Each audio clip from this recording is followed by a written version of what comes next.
ખેડૂત મિત્રો, આજે હું તમને આ વિડીયોના માધ્યમથી આપણે જે ઘન જીવામૃત બનાવવાનું છે એના માટેની હું તમને માહિતી આપું છું। ખેડૂત મિત્રો, આ માહિતી આપતા પહેલાં હું તમને મારો એડ્રેસ આપી દઉં। મારું નામ મગનભાઈ રવુભાઈ પટેલ, રહેવાનું નંદીગામ, હાડલપાડા, તાલુકો ઉમરગામ, જિલ્લો વલસાડ। મારો મોબાઈલ નંબર છે 9913571441। મિત્રો, હવે હું તમને આ જણાવવા માગું છું કે આ ઘન જીવામૃત બનાવવા માટે મેં કમસે કમ 25 થી 30 દિવસ સુધી પહેલાં આજે મેં ખાડામાંથી કોવાયેલું છાણિયું ખાતર બહાર કાઢીને આ સૂકવેલ છે।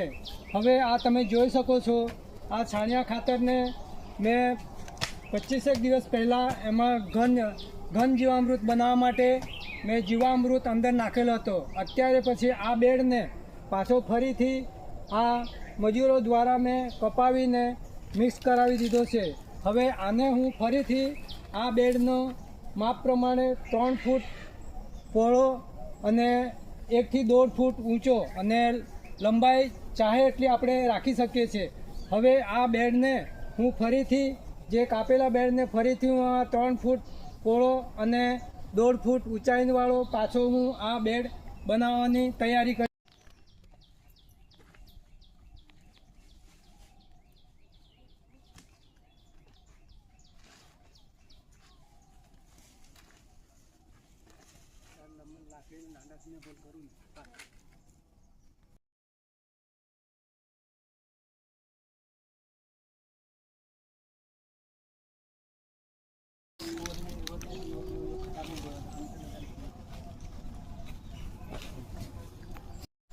ખેડૂત મિત્રો, તમે આ બેડ જોઈ શકો છો।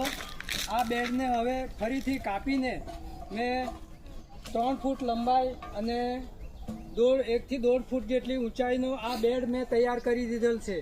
હવે મિત્રો, આમાં આપણે હોલ કરવાના છે। હવે હોલ આપણે એટલી સાઇઝમાં કરવાના છે, કમસે કમ આપણે 1 થી 1.5 ઇંચનો પાઇપ હોય એટલો આપણે દંડો લેવાનો છે અને આ રીતના આપણે હોલ કરવાના છે। હવે આ બે હોલ વચ્ચેનું અંતર કમસે કમ 1 થી 1.5 ફૂટ રાખવાનું છે, યા તો પછી આપણે ઝિગઝાગ પદ્ધતિથી પણ કરી શકીએ છીએ।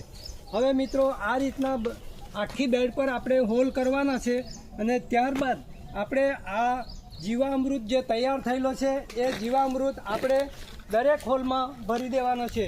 મિત્રો, હવે આપણા પાસે તૈયાર થયેલો જીવામૃત પણ છે। એ જીવામૃત હું તમને બતાવી રહ્યો છું। આ જીવામૃત તૈયાર થયેલો છે અને આ 200 લીટરના પીપમાં પણ તૈયાર થયેલો જીવામૃત તમને બતાવી રહ્યો છું। ખરેખર મિત્રો, આ જીવામૃત તૈયાર થતાં આપણને 1 અઠવાડિયું જેવું લાગેલું છે। આ તૈયાર થયેલો જીવામૃત છે।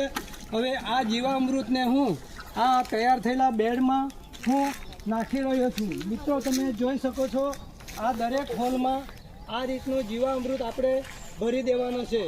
ખરેખર આ જીવામૃત ભર્યા પછી કમસે કમ આ બેડને આપણે 15 દિવસ જેટલો સમય એમને રાખવાનો છે અને ત્યારબાદ એમાં બધી જ જે રાસાયણિક, ભૌતિક અને જૈવિક એ પ્રક્રિયા પૂરી થઈને એને આપણે જીવામૃતથી ભરી દઈ અને પછી એ છાણિયું ખાતર ન રહેતા એ ઘન જીવામૃત બની જાય છે।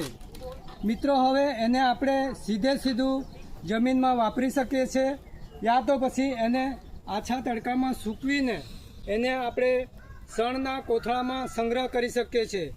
મિત્રો, હવે એને વાપરવા માટે ખરેખર આપણે જ્યારે જમીન ખેડીએ છીએ ત્યારે એને આપણે જમીનમાં નાખીએ છીએ ત્યારે એ જમીન સાથે જે ભેજ મળે છે ત્યારે એમાં જે રહેલા સૂક્ષ્મજીવો અને બેક્ટેરિયાઓ જે કોસેટા સ્વરૂપ ધારણ કરે છે એ કોસેટામાંથી બહાર નીકળીને એ એમનું કામ કાર્ય ચાલુ કરી દે છે। મિત્રો, ખરેખર આ ઘન જીવામૃત આપણને ડાયનું કામ